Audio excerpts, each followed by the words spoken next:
नमस्कार. निवेदक विठ्ठल पवार या माझ्या युट्यूब चॅनलमध्ये आपल्या सर्वांचं सहर्ष स्वागत करत आहे. माँसाहेब जिजाऊंची जयंती कार्यक्रमाचं सूत्रसंचालन कसे करावे याबद्दलचाच व्हिडिओ आज मी आपल्याला माहितीस्तव सादर करतोय. प्रथमतः निवेदक विठ्ठल पवार या युट्यूब चॅनलवर जर आपण नवीन असाल तर माझ्या युट्यूब चॅनलला सबस्क्राईब करायला विसरू नका. तर सुरुवातीला सूत्रसंचालन करताना कार्यक्रमाचं स्वरूप सूत्रसंचालकानं थोडक्यात सांगावं. माँसाहेब जिजाऊ म्हणजे आदर्श मातृत्वाचे प्रतीक आणि आदर्श व्यक्तिमत्व घडवणाऱ्या युग प्रवर्तक महानायिका, ज्यांच्यामुळेच छत्रपती शिवाजी महाराजांसारखा पराक्रमी रयतेचा राजा घडला. जिजाऊंच्या संस्कारामुळे स्वराज्य स्थापनेची प्रेरणा निर्माण झाली. त्यांनी स्वाभिमान, धर्मरक्षण आणि समाजसेवेचं मूल्य आपल्या आयुष्यात रुजवले. जिजाऊंच्या कार्यानं केवळ महाराष्ट्र नव्हे तर संपूर्ण देशाला स्फूर्ती दिली. त्यांच्या कर्तृत्वाचा आदर्श पुढील पिढ्यांसाठी प्रेरणादायी आहे. अशा या महान मंगल आईचं स्मरण करणं आणि त्यांच्या विचारांचा प्रचार करणं आणि त्यांच्या मार्गदर्शनाचा आदर्श आपल्या सर्वांच्या समोर ठेवणं हे प्रत्येकासाठी मला वाटतंय अत्यंत महत्वाचं आहे. त्यामुळे जिजाऊ जयंती साजरी करून त्यांच्या महान कार्याला आदरांजली वाहणं हे आपल्या सर्वांचं आद्य कर्तव्य आहे. माँसाहेब जिजाऊंचे संस्कार आणि शिकवण सदैव आपल्या सर्वांना प्रेरणादायक राहतील. रामराज्य प्रतिष्ठानने आयोजित केलेल्या माँसाहेब जिजाऊ यांच्या जयंती कार्यक्रमाला आपण उपस्थित झालात त्याबद्दल आपल्या सर्वांचं सहर्ष स्वागत करत आहे आणि आपल्या सर्वांना माँसाहेब जिजाऊ जयंतीच्या हार्दिक शुभेच्छा. एक स्वागत. जय जिजाऊ, जय शिवराय. आदरणीय प्रमुख पाहुणे, मान्यवर, शिक्षक वृंद आणि प्रिय मित्रांनो, आज आपण एकत्र आलो आहोत त्या महान व्यक्तिमत्वाच्या प्रेरणादायी कार्यस्मरणासाठी ज्यांच्या मार्गदर्शनाखाली छत्रपती शिवाजी महाराज घडले.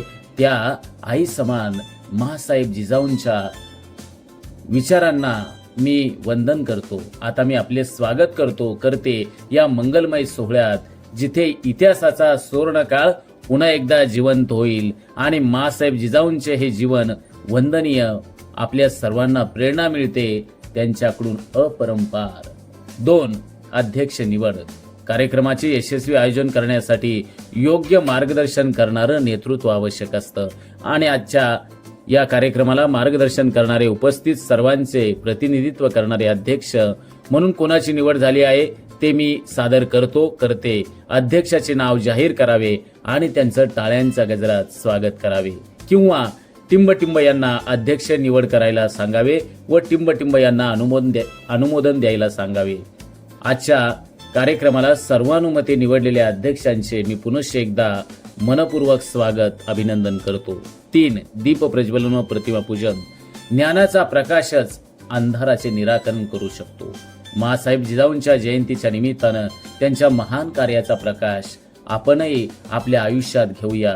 दीप प्रज्वलनासाठी मंचावर मान्यवरांना विनंती करते. आले प्रकाश तेज घेऊन, जीवनाचा मार्ग उजळून. तसेच राष्ट्रमाता माँसाहेब यांच्या प्रतिमेस पूजन केले जात आहे. त्यावेळेस सूत्रसंचालकाने ही चारोळी सादर करावी. जिजाऊ तुम्ही नसता तर नसती दिसली अंगणात तुळस. जिजाऊ तुम्ही नसता तर नसते दिसले मंदिराचे कळस. जिजाऊ तुम्ही नसता तर नसते दिसले कुंकू सुवासिनींच्या भाळी. पतिव्रतांच्या आर्त किंकाळी वेरल्या असत्या रानोमाळी. राष्ट्रमाता माँसाहेब जिजाऊंच्या जयंतीच्या हार्दिक शुभेच्छा. जय जिजाऊ, जय शिवराय. 4. प्रास्ताविक. कार्यक्रमाची सुरुवात ही नेहमी प्रास्ताविकानेच होते. आता या कार्यक्रमाच्या उद्देशाबद्दल सांगण्यासाठी आणि माँसाहेब जिजाऊंच्या जीवन कार्यावर प्रकाश टाकण्यासाठी प्रास्ताविक सादर करण्यासाठी टिंबटिंब यांना आमंत्रित करते. जिजाऊंच्या कर्तृत्वानं घडली छत्रपती शिवरायांची ओळख.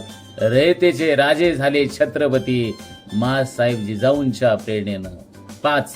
सत्कार व सन्मान. आदर व्यक्त करणं ही तर आपली परंपरा आहे. मंचावरील प्रमुख पाहुणे व मान्यवर यांचा सन्मान करणं हा आमचा बहुमान आहे. आता सत्कार समारंभासाठी सत्कार करणाऱ्यांचं नाव घेऊन आणि यांना आम्ही विनंती करतो, माणुसकीचा संदेश देणारे हे सत्काराचे सोहळे अशा रीतीनं ज्यांचा सत्कार आहे त्यांचं सत्काराचं नाव, ज्यांच्या शुभ हस्ते होणार आहे त्यांचं नाव घेऊन त्यांचा सत्कार संपन्न करावा. 6. विद्यार्थी मनोगत. तरुणाईला प्रेरणा देण्यासाठी माँसाहेब जिजाऊंचं जीवन हे खरोखर आदर्श आहे.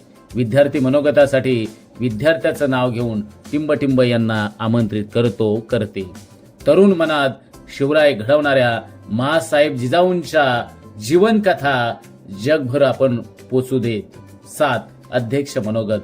यथार्थ मार्गदर्शन करणारे आजच्या कार्यक्रमाचे अध्यक्षांचे मनोगत हे तर आजच्या कार्यक्रमाचे हृदय असते. आता आपल्या अध्यक्षांचं मनोगत ऐकण्यासाठी मी टिंबटिंब यांना सादर निमंत्रित करते. अध्यक्षांचे विचार म्हणजे कार्यक्रमाला सुसंस्कृत संस्कृतीचा विचार. अशा रीतीनं सूत्रसंचालकानं अशा सुंदर एक बोधक वाक्य त्या ठिकाणी वापरावं. 8. आभार प्रदर्शन. शेवटही असा हवा जो मनात आपल्या सर्वांच्या घर करून जाईल. या कार्यक्रमाच्या यशस्वी आयोजनासाठी योगदान दिलेल्या सर्वांचा आभार मानण्यासाठी आभार मानणाऱ्याचं नाव घेऊन टिंबटिंब यांना मी विनंती करतो. कार्यक्रम सोडताना मनात ही जिजाऊंची प्रेरणा सोबत असो. तसेच कार्यक्रमाप्रसंगी अंतिम चारोळी सूत्रसंचालकाने अशी वापरावी. जिजाऊ मातेचा आदर्श ठेवू, जिजाऊ मातेचा आदर्श ठेवू, ज्ञानाचा दीप आपण पेटू, शिवरायांची शिकवण घेऊन आपले जीवन उजळू. जय जिजाऊ, जय शिवराय. तर निवेदक विठ्ठल पवार या यूट्यूब चॅनलवरती सूत्रसंचालन कसे करावे याबद्दलचे सर्व व्हिडिओ आहेत. तरी माझ्या निवेदक विठ्ठल पवार या यूट्यूब चॅनलला सबस्क्राईब करायला विसरू नका. धन्यवाद.